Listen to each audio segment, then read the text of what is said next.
Hi guys, for today's video, we're gonna cook pasta dish cooking, and this cooking was made by Stephen Kurt Piquino from 7 St. Pedro. For our first step, we're gonna slice the onion by little piece. For our second step, we're gonna wash hands to prevent dirty germs.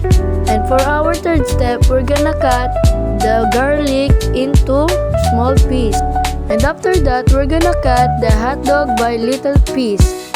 And for now, this is our mixtures, our pasta, our cheese, our sugar, and our spaghetti sauce,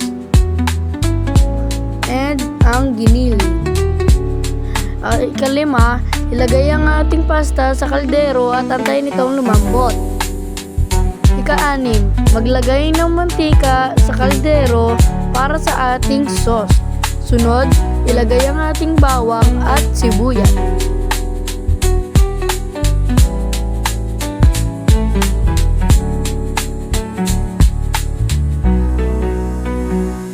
At haluin ito hanggang sa ito'y mag-golden brown. At pagkatapos na, isunod na natin ang ating carrots.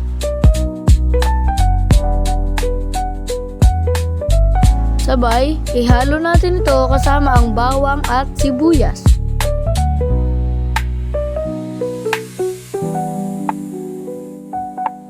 Sunod, ilagay ang ating red hotdog.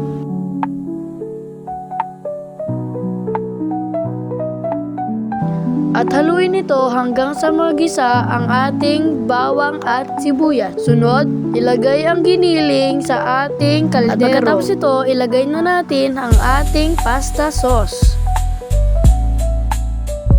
At bumalik tayo sa ating pasta. Pag ito'y luto na, isalang natin ito sa ating strainer.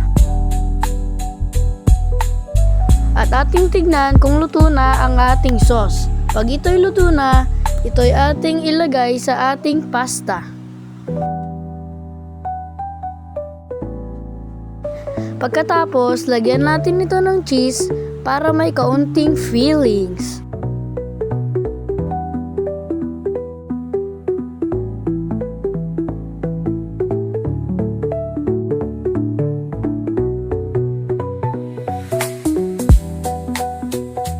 And this is our table setting.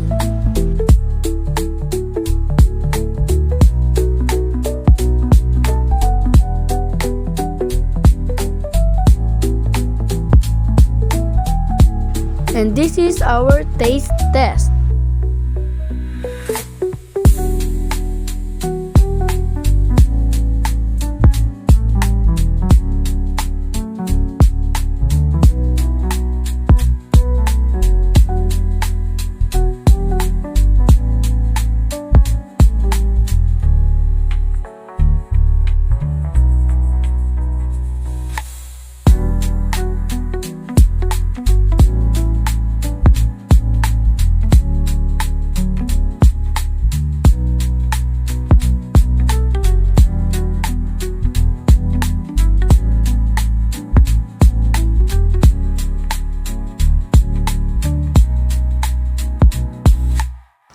Last step, hugasan ang iyong mga pinaggamitan para maiwasan ang germs para sa susunod na pagkain.